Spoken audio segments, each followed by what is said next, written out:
Howdy, folks. Thanks for taking a few minutes out of your day to give me some feedback on this TEDx talk I'm doing at Tedxm. You will just hear my voice and see the slides. An exasperated father asked his son's high school principal what profession his son should consider in the future. Now, his son was described by many of his teachers as lazy, distracted, and that he couldn't remember anything.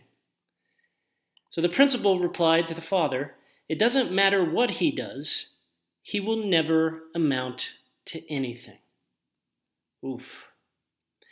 That father's name was Herman, and that student who wouldn't amount to anything, that was his son, Albert Einstein. Now, before we start thinking poorly of that principal from 1895, you and I have to admit something. We've all been that principal. We can unintentionally look past the native talents of a kid because those very same talents tend to first bubble to the surface as an annoyance. We don't see brilliance, we see a brat. I'm a dad myself, so I deal with this all the time. We see some annoying behavior in front of us, and all we can think to do is shut that down as quickly as possible.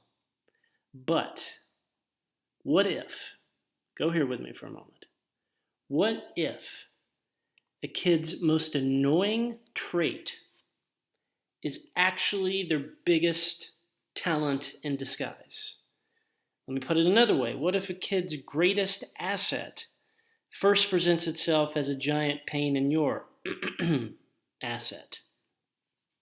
So the question is, how do we not make the same mistake as Einstein's principle and unintentionally overlook talent when it's right in front of us? Well, over the last 40 years, the Gallup Research Organization has conducted more than 2 million interviews with high performers in nearly every field imaginable. These are folks that are succeeding very well in their chosen profession. And so they did these 2 million interviews to try to determine and deduce if there were any commonalities, any things that they had in common. Here's what they found. These high performers identify, apply, practice, and refine their talents so that their talents become their strengths.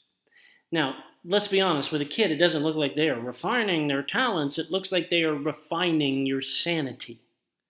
You see, Einstein clashed with his teachers because he didn't want to spend time memorizing things he felt were trivial. His head was in the cosmos, but his body was in class. Well, because he was a kid, he didn't yet have the perspective to respectfully articulate that. Now, let me be clear. I'm not suggesting we should not hold the line with our kids' behavior and let them do whatever they want, under the guise of letting them refine their talents. What I am suggesting is that while holding the line, we show them that another line is available. Here's what seems to be an approach we can take. Redirect the annoyance and cultivate the talent. Let's take Lonnie as an example. Lonnie was meddlesome and always getting into stuff. As a kid, he was very hazardous. As a kid, as a matter of fact, he almost burned down his family's house trying to make rocket fuel in the kitchen, as you do. But his mother didn't lose her cool, as you think she might. She noticed that her son had sort of this scientific curiosity and said, that's great and all, but you need to take this outside. Let me get you and buy you a hot plate.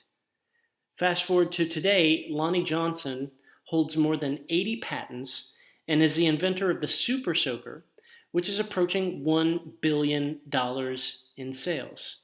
And with his cut of those proceeds, he went on to fund a research firm that works on inventions related to clean energy, all because a parent redirected the annoyance and cultivated the talent. Or Nancy. Nancy was described in high school as loud, opinionated, and overzealous. She actually hijacked the microphone at a school assembly to pitch her student club And this club, its mission was it sought to convince world leaders to participate in nuclear disarmament. Not surprisingly, no one came to that first meeting, but a teacher in her school took notice of this and helped Nancy cultivate her talent of being a leader and a humanitarian, and taught her how to get people on board with her ideas. Nancy Lublin went on to convince thousands of volunteers to donate their time to the crisis text line, which provides 24/7 crisis intervention for young people who are deeply distressed and even suicidal. They've processed more than 28 million text messages and saved countless lives. In large part because of one teacher who redirected the annoyance and cultivated her talent. And then there's this kid, an overly talkative kid who was a class clown, constantly disrupting, making everything a joke. Then one day his Spanish teacher pulled him aside and said, "You should really consider signing up for speech and debate because I think you could be a gifted communicator." I will never forget when Mrs. Wilhite said those words to me. And you're listening to me speak today because she did. She didn't get annoyed, although she had every right to be. I was remarkably immature and sophomoric as a kid in her Spanish class. I would do the most idiotic things, like I would ask her, "Hey, Mrs. Wilhite, how do you say the phrase 'I would earn' in Spanish?"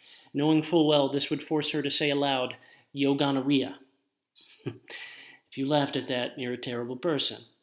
Yet, despite my immaturity and sophomoric sense of humor, she too redirected the annoyance to cultivate the talent.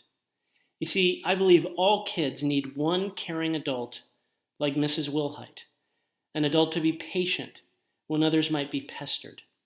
So when that kid in your life inevitably annoys you because they're being impatient or argumentative or overly sensitive or stubborn or strong-willed, consider, will you be the turning point or the dead end?